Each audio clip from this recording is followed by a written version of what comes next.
Hi friends, welcome back to my channel. ఈరోజు అయితే నేను 16 సోమవారాల వ్రతం ఎలా చేసుకోవాలో చూపిస్తాను రండి. ఫస్ట్ అయితే పసుపు, కుంకుమ, విభూది, కొంచెం పుట్టమన్ను, పాము పుట్ట మట్టి తెచ్చుకొని ఒక ప్లేట్ మీద అయితే మనం మారేడు దళం వేసుకొని దాని మీద అయితే మనకు నచ్చిన షేప్లో శివలింగాన్ని అయితే ఈ విధంగా తయారు చేసుకోవాలండి. నేనైతే 12 జ్యోతిర్లింగాలు తయారు చేశాను. ఇది 12వ జ్యోతిర్లింగం, గ్రీష్ణేశ్వర జ్యోతిర్లింగం. పుట్టమట్టు మనకు దొరకకపోతే పూజ సామాన్ల దగ్గరైనా దొరుకుతుందండి. నెక్స్ట్ అయితే ముందు రోజు మన ఇంటిని శుభ్రం చేసుకొని గోధుమ పిండి, నెయ్యి కలిపిన ప్రసాదాన్ని అయితే తయారు చేసుకోవాలండి. 2 కొబ్బరికాయలు, అట్టిపళ్ళు. ఈ పూజకి ముఖ్యంగా కావాల్సిన అభిషేకానికి ఏమున్నా లేకపోయినా మనమైతే ఆవు పాలు, ఆవు పెరుగు, పంచదార, తేనె, ఆవు నెయ్యి ఇవన్నీ 5 రకాలు పంచామృతాలు ఇవి అయితే కంపల్సరీ ఉండాలండి. మిగతా అభిషేక సామానం అనేది మీ ఇష్టం. నెక్స్ట్ అయితే ముందు రోజు మనం మామిడాకులు, పువ్వులు, మారేడుపత్రి అయితే కంపల్సరీ పూజకి అయితే ఉండాలండి. తమలపాకులు 2 తాంబూలాలకి. నెక్స్ట్ ఫ్రూట్స్ ఏమైనా తెచ్చుకుంటే ఫ్రూట్స్ పెట్టుకోవచ్చు. నేనైతే శివుడికి ఇష్టమైన పువ్వులన్నీ కూడా ఈ విధంగా అయితే తెచ్చుకొని ఉంచుకుంటాను ముందు రోజు. నెక్స్ట్ మనం పీటకైతే ఈ విధంగా పసుపు రాసి పద్మం అనేది వేసుకోండి. ఇలా పద్మం అనేది వేసుకొని నేనైతే తర్వాత పసుపు కుంకుమలతో ఈ విధంగా దేవుడి పీటను అయితే అలంకరించుకుంటానండి. కొద్దిగా అక్షింతలు అయితే వేసుకొని నెక్స్ట్ అయితే మనం దేవుడి ఫోటోని నీట్గా శుభ్రం చేసుకొని పీట మీద పెట్టుకోవాలండి. పెట్టుకున్న తర్వాత దేవుడి ఫోటోకి పువ్వుల దండ, మామిడాకులు, పువ్వులు పెట్టుకోండి. నెక్స్ట్ కలశానికైతే కొన్ని బియ్యం అనేది వేసుకోండి. వేసుకున్న తర్వాత మనం ఒక చెంబు నిండా నీళ్ళు అనేది పెట్టుకొని ఆ చెంబుకి విభూతితో బొట్లు పెట్టుకోండి, కుంకుమతో కట. నెక్స్ట్ ఆ చెంబుపై మామిడాకులు, పసుపు, కుంకుమ, అక్షింతలు ఆ చెంబులో నీటిలో వేసుకోండి. నేను మర్చిపోయాను, తర్వాత వేసాను. నెక్స్ట్ అయితే కొబ్బరికాయ అనేది పెట్టుకోండి. పెట్టుకున్న తర్వాత కలశానికి పైన జాకెట్ ముక్క ఈ విధంగా మడత పెట్టుకుని పైన అయితే గాజులు కూడా వేసుకోండి ఉంటేనే. నెక్స్ట్ కలశాన్ని ఇలా పువ్వులతో అందంగా అలంకరించుకోండి. అలంకరించుకున్న తర్వాత ఒక చెంబుకి 3 వైపులా గంధం, కుంకుమతో అలంకరించి దాంట్లో అక్షింతలు, గంధం, ఒక పుష్పం వేసి, ఇది మనం గోత్రాలు చదువుకున్నప్పుడు ఈ చెంబు అనేది మనం వాడతామండి. ఒక పువ్వు కూడా ఉంచుకోండి. నెక్స్ట్ అయితే ఈ పూజలో మనం తర్వాత 2 ఆవు నెయ్యితో చేసిన 2 ఏకత్తులు అనేవి వెలిగించుకోవాలండి. ఈ 2 ఏకత్తులు మనమైతే సిద్ధం చేసి ఉంచుకోవాలి. దీని తర్వాత వినాయకుడు బియ్యం పళ్ళాన్ని ఒక తమలపాకులో పసుపు వినాయకుని చేసుకొని రెడీగా ఉంచుకోండి. ఆచమనానికి ఒక చెంబు, ఒక 4 అగరత్తులు, కైవత్తి దీపారాధన చేయడానికి, హారతి కర్పూరం, మనం దేవుడికి ఆచమానం కట్ట చూపించడానికి ఒక ప్లేటు, చెంబుతో నీళ్లు, ఈ పూజకి బాగా అవసరమైన శ్వేతాక్షింతలు, 2 యజ్ఞోపవేదాలు, ప్రసాదాలు అయితే గోధుమపిండి ప్రసాదం అయితే చేసుకోవాలండి. 2 ప్లేట్లు తీసుకోండి. శివలింగం కడగడానికి వాటరు. నెక్స్ట్ పూజకి కావాల్సిన సామాన్లన్నీ ఒకసారి మళ్ళీ చూపించేస్తాను, చూసేయండి. ఈ విధంగా పూజకి కావాల్సిన సామాన్లన్నీ తెచ్చుకొని దగ్గర పెట్టుకోండి. నెక్స్ట్ స్వయంపాకానికి అయితే తోటకూర, బియ్యం, చింతపండు, ఎండుమిరపకాయలు, పెసరపప్పు ఇవన్నీ సిద్ధం చేసుకోండి. ముందుగా నేనైతే ఈ విధంగా విభూతి ధరించి రెడీ అయిపోయాను. శివుడికి ఎంతో ఇష్టమైన వైట్ బట్టలు కట్టుకుని నేనైతే రెడీ అయిపోయాను. నెక్స్ట్ అయితే మనం పూజ అయితే స్టార్ట్ చేసేద్దాం. ముందుగా ఒక అగరొత్తికి దూది చుట్టి దానికి నేతిలో ముంచి దీపారాధన అయితే చేసుకోవాలండి. నెక్స్ట్ దీపారాధనకు బొట్టు అనేది పెట్టుకోవాలి. పెట్టుకున్న తర్వాత మనం 3 సార్లు ఆచమనం అనేది చేయాలండి. చేసిన తర్వాత దీపారాధన దగ్గర 2 పువ్వులు అనేది పెట్టుకోండి. నెక్స్ట్ విఘ్నేశ్వరుని దగ్గర మనమైతే ఈ విధంగా 2 పువ్వుల నుంచి నమస్కారం చేసుకోవాలండి. చేసుకున్న తర్వాత అక్షింతలతో విఘ్నేశ్వరుని అయితే పూజించాలి. పూజించిన తర్వాత మనమైతే 2 అక్షింతలు మనం ఎడం వైపు వేసుకొని ముక్కు అయితే పట్టుకోవాలండి. తర్వాత మన సంవత్సరం విశ్వావసునామ సంవత్సరం తిథి సోమవారం, పుష్యపం శుక్ల విద్య అలా ఉంటాయి కదండి, అవైతే చదువుకోవాలండి. నెక్స్ట్ అయితే మనం కొన్ని అక్షింతలు, నీళ్ళు కూడా ఒక ప్లేట్లో ఈ విధంగా వదిలిపెట్టాలండి. ఒక చెంబు పైన మన చేతులు వేసి మన గోత్రం అనేవి చెప్పుకోవాలండి.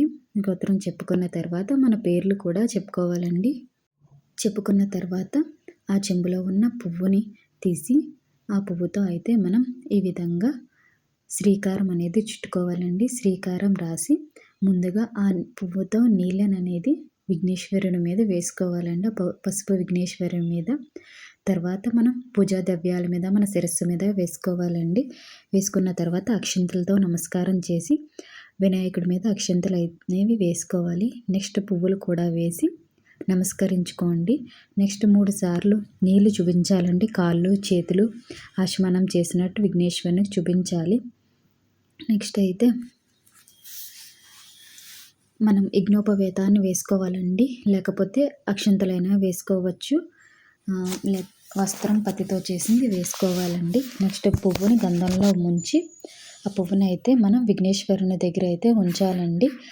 తర్వాత అయితే మనం అక్షింతలతో ఓం గణపతే నమః అని 16 సార్లు అనేది పూజ అయితే చేయాలండి. ఓం విఘ్నేశ్వరాయ నమః, ఓం విఘ్నేశ్వరాయ నమః అంటూ 16 సార్లు అనేది అక్షింతలతో పూజించాలి. నెక్స్ట్ అయితే అగరవత్తులతో ధూపం అనేది వేయాలండి.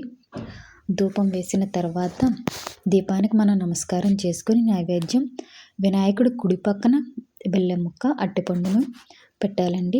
ఒక పువ్వు తీసుకొని మనం ఒక 5 సార్లు అనేది ఆ ప్రసాదాన్ని విఘ్నేశ్వరునికి చూపించాలండి. నెక్స్ట్ 5 సార్లు వినాయకుడికి ఒక స్పూన్లో వాటర్ తీసుకుని ఈ విధంగా చూపించి బయట పక్కన పెట్టుకున్న ప్లేట్లో అయితే వదిలిపెట్టాలండి. ఒక 3 ఆకులు ఒక చెక్క తాంబూలాన్ని అయితే వినాయకుడి ఎడమ వైపు పెట్టుకోవాలండి. నెక్స్ట్ అయితే మనం ఈ విధంగా హారతి అనేది విఘ్నేశ్వరునికి ఇవ్వాలండి. హారతి అనేది ఇచ్చిన తర్వాత మనం నీలి చుక్క చెల్లి కళ్ళకద్దుకోవాలి. ఒక పువ్వు అక్షింతలు తీసుకుని మంత్రపుష్పం కింద దండం పెట్టుకొని విఘ్నేశ్వరుని దగ్గర ఉంచాలండి. నెక్స్ట్ అక్షింతలు నీళ్ళు అనేవి ఒక పళ్ళెంలో వదిలిపెట్టాలండి. పూజ చేసుకున్న అక్షింతలు అనేవి మన శిరస్సు మీద వేసుకోవాలండి. తర్వాత ఒక పువ్వు కూడా తలలో పెట్టుకోండి. ఈ విధంగా పెట్టుకున్న తర్వాత ఆ విఘ్నేశ్వరుని యొక్క బియ్యం పళ్ళాన్ని 3 సార్లు పైకెత్తి కింద పెట్టండి. నెక్స్ట్ పంచామృతాలు రెడీ చేసుకోండి ఒక గ్లాస్లోని. ఫస్ట్ అయితే మన గోత్రనామాలు అనేవి విశ్వవసునామ సంవత్సరం పుష్యమి శుక్ల అలా ఉంటాయి కదండి. దశమి నక్షత్రం ఇవన్నీ చదువుకోవాలండి. ఇవన్నీ చదువుకున్న తర్వాత ఒక అక్షింతలు నీళ్ళు ఒక పళ్ళెంలో అనేది ఈ విధంగా వదిలిపెట్టండి. నెక్స్ట్ మన మనసులో ఉన్న కోరికను అయితే తలుచుకుని శివుడికి అయితే దండం పెట్టుకోండి. పార్థివలింగాన్ని మన ఎడమ చేతిలో ఇలా తమలపాకు వేసుకుని పంచామృతాలను ఒక గ్లాసులో వేసుకుని ఈ విధంగా శివుడిని అయితే అభిషేకించాలండి. అభిషేకించి మేమైతే ప్రతి వారం కూడా పాలు పెరుగు అన్నిటితో కూడా అభిషేకిస్తామండి. ముందుగా పాలతో అభిషేకించాలి. పొడి విభూతిని అయితే చల్లుకోండి ముందు శివలింగం మీద అభిషేకం చేసే ముందు. నెక్స్ట్ అయితే పెరుగుతో ఈ విధంగా అభిషేకించుకోండి. పాలు పెరుగు అయిపోయిన తర్వాత తేనెతో ఇలా అభిషేకించుకోండి. తేనె అయిపోయిన తర్వాత నెయ్యితో కూడా ఈ విధంగా పద్మలింగాన్ని అభిషేకించుకోండి. నెక్స్ట్ పంచదారతో కూడా అభిషేకం చేయాలండి. ఇలా పంచామృతాలతో ఇక్కడితో మనమైతే ఆపేసుకోవచ్చండి. నెక్స్ట్ ఇంకా చేసుకోవాలంటే ఈ విధంగా ద్రాక్ష రసంతో ఇలా అభిషేకించుకోవచ్చండి. నెక్స్ట్ అయితే ఇలాగా బత్తాయి రసంతో కూడా అభిషేకించుకోవచ్చు. నెక్స్ట్ దానిమ్మకాయ రసంతో కూడా ఇలా అభిషేకం చేసుకోవచ్చండి. మాకైతే ఈ వీక్ చెరుకు రసం దొరకలేదు, ప్రతి వారం చేస్తాం. నెక్స్ట్ అయితే లెవెండర్ వేసాము. నెక్స్ట్ లెవెండర్ తర్వాత కొద్దిగా సెంట్ అనేది కూడా దేవుడి మీద అయితే అభిషేకించాము. మారేడు దళం నీళ్ళు వేసుకున్నాము. నెక్స్ట్ వట్టివేలు నీళ్ళు కూడా శివయ్యకు అభిషేకం అనేది చేసామండి. కొద్దిగా అన్నం అనేది కూడా చేసుకోవచ్చండి. శివయ్యకు అన్న అభిషేకం అంటే చాలా ఇష్టమండి. నెక్స్ట్ కుంకుమ నీళ్ళు అనేది కూడా శివయ్య మీద అభిషేకం చేసామండి. తర్వాత పసుపు నీళ్ళతో కూడా ఈ విధంగా అభిషేకించుకోవచ్చండి. నెక్స్ట్ కొద్దిగా బియ్యంతో కూడా అభిషేకం చేశారు.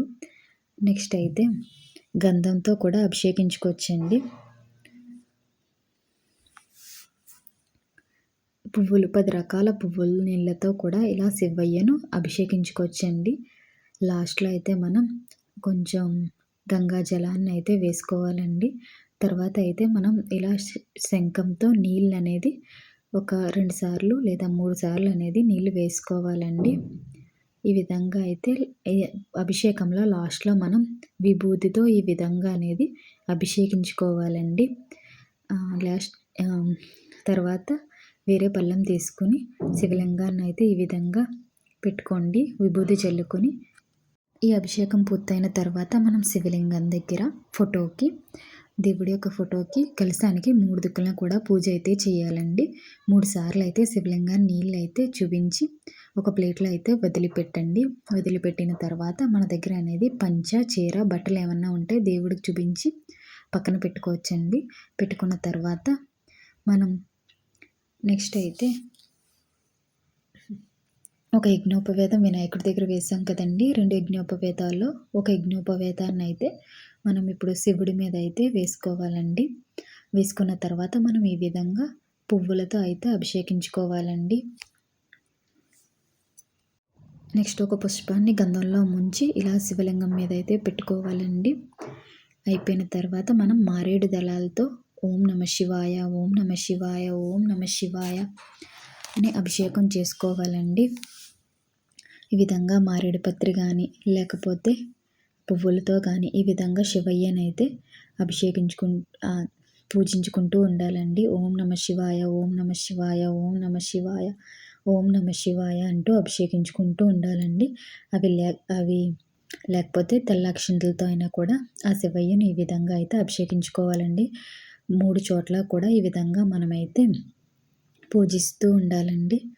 ఇలా శివయ్యనైతే మనం ఓం నమ శివాయ అనుకుంటూ కానీ ఏదైనా మన శివయ్య మంత్రాలు వస్తే వాటితో అయినా సరే ఈ విధంగా శివయ్యను మనం మారేడు దళాలతో ఎక్కువైతే పూజించాలండి. ఈ పార్థివలింగాన్ని అయితేని ఇలా మేము వీడియోలో చూపించిన విధంగా ఈ విధంగా అయితే మీరు కూడా అభిషేకించుకోవాలండి. ఇలా మేమైతే ప్రతి వారం కూడా ఇలా దేవుడికైతే పూజిస్తామండి. నెక్స్ట్ ఇలా మారేడు దళాలతో అయితే మనకు వచ్చిన మంత్రాలతో పూజ అయితే చేసుకోవాలండి. భవాయ దేవాయ నమః, శర్వాయ దేవాయ నమః అలా 8 మంత్రాలు ఉంటాయి కదా, అవి త్రయంబకం యజామహే సుగంధిం పుష్టివర్ధనం ఉర్వారుకమివ బంధనాద్ మృత్యుర్ముక్షయమామృతాత్ అటువంటి మంత్రాలు కానీ మృత్యుంజయ మంత్రం ఉంటుంది కదండి, మృత్యుంజయాయ రుద్రాయ నీలకంఠాయ సంభవాయ అమృతేశాయ సర్వాయ మహాదేవాయ ధీమహి ఇలాంటి మంత్రాలు ఏమైనా వస్తే అవి చదువుకోండి. ఇవేమీ రాకపోయినా పర్వాలేదు, ఓం నమ శివాయ అంటూ పూజించుకున్నా సరిపోతుందండి. మేమైతే లాస్ట్లో తెల్ల అక్షంతలతో ఈ విధంగా అయితే శివయ్యను పూజించాం. పూజ అంతా అయిపోయిన తర్వాత మనం కుంకుమతో ఈ విధంగా ఓం నమ శివాయ, ఓం నమ శివాయ అంటూ శివలింగం మీద మనమైతే పూజ చేసుకోవాలి. పూజ అంతా అయిపోయిన తర్వాత నేను ప్రతి వారం అయితే ఈ విధంగా అలంకరిస్తానండి. తర్వాత 2 అగరవత్తులను అనేది వెలిగించుకొని దీపారాధనకు అయితే నమస్కారం చేసుకోండి. ధూపం వేసిన తర్వాత నెక్స్ట్ అయితే మనం ఒక కొబ్బరికాయ తీసుకుని దండం పెట్టుకుని అయితే కొబ్బరికాయని అయితే కొట్టి మన ప్రసాదాలు అనేవి కూడా అక్కడ నైవేద్యంగా పెట్టుకోండి. పెట్టుకున్న తర్వాత మనమైతే పువ్వు తీసుకొని పువ్వుతో 5 సార్లు చూపించాలండి శివుడికి ప్రసాదాలు. తర్వాత 5 సార్లు ఒక స్పూన్తో ఇలా వాటర్ అనేది చూపించి ఒక పళ్ళెంలో అనేది ఈ విధంగా వదిలిపెట్టాలండి. ఇలా నీళ్ళు అనేది వదిలిపెట్టిన తర్వాత తాంబూలం కూడా తీసుకొని దేవుడి దగ్గర అనేది పెట్టుకోవాలండి. పెట్టుకున్న తర్వాత ఒక హారతి కర్పూరాన్ని వెలిగించి ఈ విధంగా అయితే శివయ్యకు చూపించాలండి. హారతి వెలిగించి మనం 3 చోట్ల కూడా ఈ విధంగా అయితే చూపించాలండి. తర్వాత అయితే మనం ధూపం చూపించిన తర్వాత మనం తెల్ల అక్షింతలు, ఒక పువ్వు అనేది తీసుకొని పైకి లేసి నుంచొని దండం అయితే పెట్టుకోండి. మీ మనసులో కోరికను చెప్పుకొని దండం అయితే పట్టుకోండి. పెట్టుకున్న తర్వాత ఈ అక్షింతలు అనేవి మనం ఆ శివయ్య మీద వేసుకొని దండం పెట్టుకోవాలండి. నెక్స్ట్ ఆ తెల్ల అక్షింతలు మనం అనేది చేతిలోకి తీసుకొని 3 సార్లు మన కుడి చేతి వైపుగా ప్రదక్షిణలు అనేది ఈ విధంగా అయితే చేయాలండి. చేసిన లెంపలు వేసుకొని నమస్కరించుకోండి. లాస్ట్లో అక్షింతలు నీళ్ళు వదిలిపెట్టాలి. పూజ చేసిన కుంకుమను అనేది మనమైతే పెట్టుకోవాలండి. శివుడి పూజకి ఓన్లీ మనం తెల్ల అక్షింతలు మాత్రమే వాడతామండి. లాస్ట్లో అయితే మనం కథ అనేది ఇక్కడ అనేది స్టార్ట్ అవుతుందండి. కథ అనేది నేను లాస్ట్‌లో యాడ్ చేశాను. పూజ అంతా అయిపోయిన తర్వాత మేము ఈ విధంగా అయితే శివయ్యకు ధూపం అనేది వేస్తాము. ధూపం అనేది వేసిన తర్వాత మేమైతే గుడికైతే వెళ్ళిపోతామండి.